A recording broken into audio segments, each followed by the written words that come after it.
Mariners completely wasted a fantastic pitching effort by Emerson Hancock. What really went down? You will find out after a word from our sponsor, SeatGeek. SeatGeek is a mobile ticketing app for sporting events, concerts, and other events. They make the buying experience easier by the app ranking each ticket from 0 to 10 to see if you are getting a good deal, and you can see exactly where you are sitting. I regularly use that app, and I have had nothing but a fantastic experience with SeatGeek. Use my promo code ROOFTOPSPORTS to get $20 off of your first purchase. Link to the code, app, and website will be in the description, so take advantage, and thank you.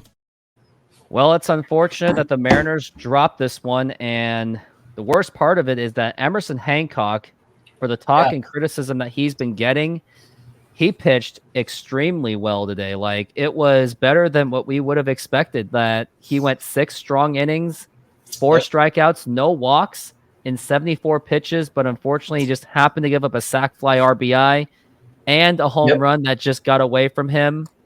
And the offense, they have let us down again. Take us to it. Yeah, listen, if you want to take positives away from this, it is Emerson Hancock. He desperately needed a good outing. It almost felt like for him it was either go big or go home, or he's going to get sent down to Tacoma.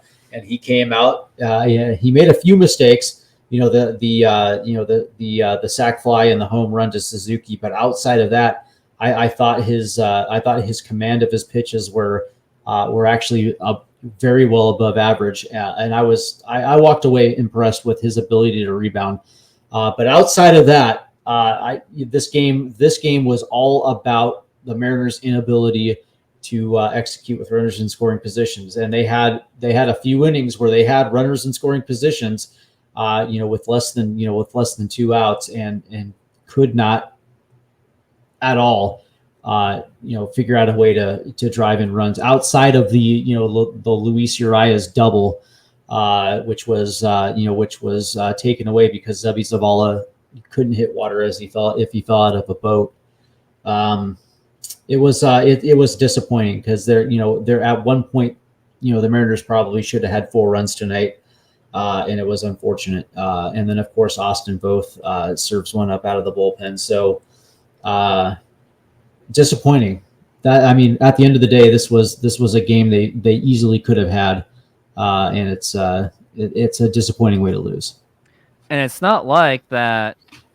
And the sad thing is, like, Emerson Hancock, just the way that lineup was constructed, it seemed that, like we talked about it early in this game, that it seemed that Scott Service was punting it away, and it's not like and that's not the game it would have been doing to do it, because when you're hitting against, trying to get his name again, Imanaga, especially for someone that pitches nothing but fastballs, that was the game where you probably should have went beyond the whole matchup thing and go with your best possible players. Like, where's Luke Raley? Why isn't he playing? Canzone should have played, because he'll hit those fastballs, because he has 3 home runs leading the team. And at least Cal Raleigh probably should have played that one, and then maybe play Zavala tomorrow, because Zavala really blew his chances too. So considering that Hancock was given pretty much nothing to work with, he pitched very well. But the offense, a game like this, if you put in those best kind of players, you could have at least gotten more than 1 run. Anytime that Zebby Zavala is in the lineup, you have punted not just the spot in the order, but potentially the game. And that's the thing. It's like with the way that the Mariners have started, and the fact that their offense is spotty at best, the last thing you can do is put a guy in the lineup that offers nothing, and especially consider that they pinched hit for him with Cal Raleigh. So it made no sense as far as I'm concerned to even play him tonight. And I'm with you. In a left-handed situation, I would have even been fine if Josh Rojas took some at bats tonight. The idea that you're going to play this, or you're going to play these matchups, and sometimes that's what you have to do. But against a guy like Imanaga, you want to put your best foot forward. And if you lose, but you lose with your best lineup. Yeah, and tomorrow is not going to be any easier either, because for tomorrow, and I am taking a look at the It's Assad versus Assad versus Castillo. A potential for a very good pitching matchup. So maybe runs are going to be at the premium, but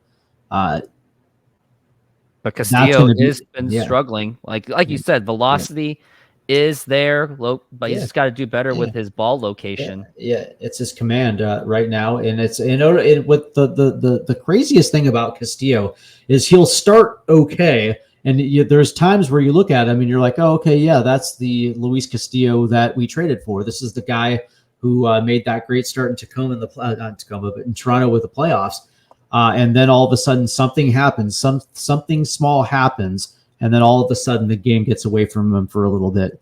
And then, of course, he has the big inning where, he gives up 3 runs and, all of a sudden you put your offense in a position where now you have to come back to even tie the game. And right now, this team isn't built for that right now. So tomorrow, Luis Castillo has to, give us the Luis Castillo start that we've been waiting for through his first 3 times through the rotation.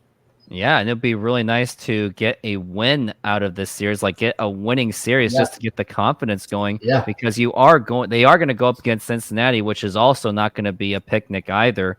And that is also before you go on the road against Colorado. So you definitely want to finish this series strong so you can go up against Cincinnati.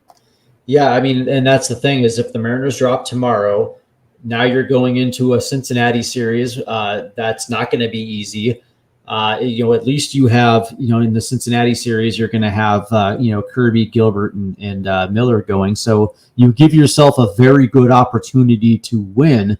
But that being said, it almost appears like the Mariners' best chance for a series win is going to come in Colorado. But the last thing you want to do is look ahead. You want to take care of business that's right in front of you, and that's tomorrow. Right now, the Mariners are in desperate need of a series win. If you feel down about that Mariners loss, like I am, check out this video talking about the Mariners victory the night before. And thank you for watching, and subscribe for more.